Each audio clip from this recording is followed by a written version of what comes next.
अस्सलाम वालेकुम दोस्तों, आप सबको पता है हमास और इसराइल के बीच सीज फायर डील होने के बाद इसराइल के और हमास के बीच जो सीज फायर का पहला स्टेप था वो इतवार को लागू हो गया था। यानी एक दूसरे के लोग बदले जाएंगे, जंग को रोका जाएगा और अपनी फ़ौज वापस ली जाएगी और मदद वाले तमाम ज़राए 600 से ज़्यादा मदद के ट्रक वहाँ पहुँचाए गए, खाने पीने की चीज़ें पहुँचाई गई, फ़ौजें काफ़ी हद तक पीछे ले ली गई और जंग बंदी काफ़ी हद तक रुकी। कौन सी इंसानियत है और कौन सी वफादारी है सीज फायर डील की कि वेस्ट बैंक के जिनीन रेफ्यूजी कैंप में मिलिट्री ऑपरेशन के नाम पर वहां की सड़कों को बिल्कुल उजाड़ दिया जाए, वहां के रास्तों को उजाड़ दिया जाए, वो भी उन रास्तों को जिन पर स्कूल हों, जिन पर हॉस्पिटल्स हों, जिन पर हेल्थ केयर की चीज़ें हों, उन रास्ता ख़राब किया गया हो, खोदा गया हो, उस पर एक मरीज़ को चल करके जाना है, वो भी इतनी दूर पैदल। यह कौन सी इंसानियत है और कौन सी इंसानियत के साथ रहम दिली है और कौन सी सीज फायर डील के साथ वफादारी है।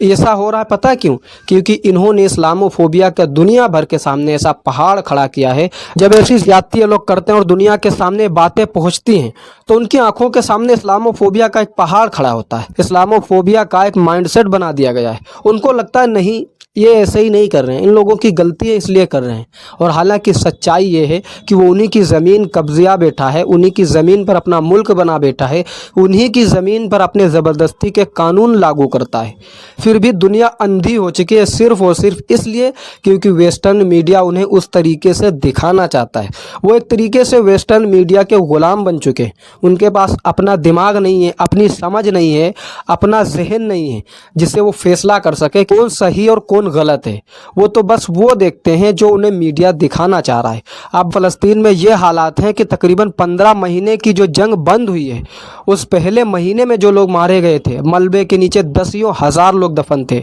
उनके कुछ हिस्से माँ बाप को मिले और कुछ हिस्से मलबे के नीचे ढूंढे जा रहे हैं ताकि उन्हें दफन किया जा सके, उनकी नमाज जनाजा पढ़ी जा सके और उन्हें मैयत के हुकूक के साथ दफन किया जा सके। इतना भी मौका नहीं दिया जा रहा है और इतने भी हालात बेहतर नहीं होने दिए जा रहे हैं कि वो सुकून की हालत में बिना खौफ के और बिना दहशत के उनकी मैयत के तमाम हुकूक अदा कर सके। कैसे अदा करेगा? जब वहाँ पर बमबारी हो रही होगी, गोलीबारी कर रहे होंगे, जब वहाँ पर लोगों को आने जाने से रोक रहे होंगे। और ये तमाम चीज़ें दुनिया वालों को नहीं दिखती हैं क्योंकि अगर ऐसे जालिम लोगों पर, ऐसे हैवान लोगों पर इंटरनेशनल क्रिमिनल कोर्ट अगर अरेस्ट वारंट भी जारी करता है तो उसके साथ खड़े होने वाला, इंसानियत का सबसे ज़्यादा दम बनने वाला, ह्यूमन राइट्स का सबसे ज़्यादा दम भरने वाला अमेरिका सैंक्शन लगा देता है आईसीसी के उस फैसले पर और आईसीसी के उस अरेस्ट वारंट पर।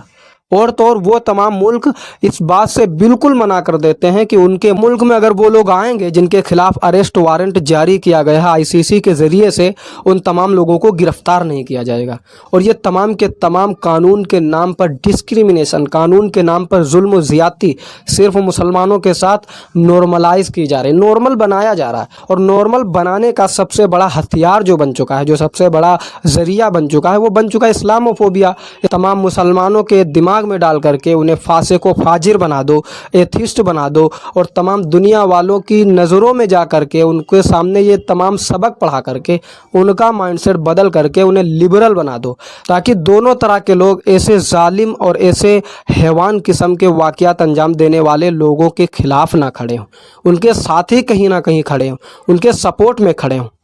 इस तरीके से फ़र्क किया जाता है। और आप फ़र्क देखिए किस तरीके से इसराइली कैदी जो रिहा होते हैं हमास की तरफ से, वो कितने मुस्कुराते और कितने खुश होते हुए जाते हैं। इसराइली जेल खानों से बाहर आने वाले लोग कितने बदल जाते हैं और कितने कमज़ोर लागर हो जाते हैं कि वो अपने दम पर सही से चल भी नहीं सकते। खुद अपनी नज़रों से, अपने दिल के एहसास के साथ ये फ़ैसला करें वो लोग जो मस्जिद जाते हुए गिरफ़्तार कर लिए जाते हैं, जो बाज़ार में जाते हुए उठा लिए जाते हैं, जो खेल के मैदानों में खेलते हुए उठा लिए जाते हैं बिना किसी जुर्म के, बिना किसी गलती के, वो होस्टेज होंगे या वो लोग जो आए दिन सेटलमेंट के नाम पर, बस्तियां बसाने के नाम पर वहां के उन फ़लस्तीनी लोगों को मारते हैं जिनकी ज़मीनें कब्ज़ा करने के बाद ही बस्तियां बसा रहे हैं, जिनकी ज़मीन कब्ज़ा करने के बाद ही अपना मुल्क बसा पाए हैं, अपने कानून ला पाए और उन्हीं ज़बरदस्ती के कानून उन्हीं लोगों पर लागू करते हैं। ये फ़र्क आपको समझ में भी आएगा अगर आप इस्लामोफोबिया के शिकार नहीं हैं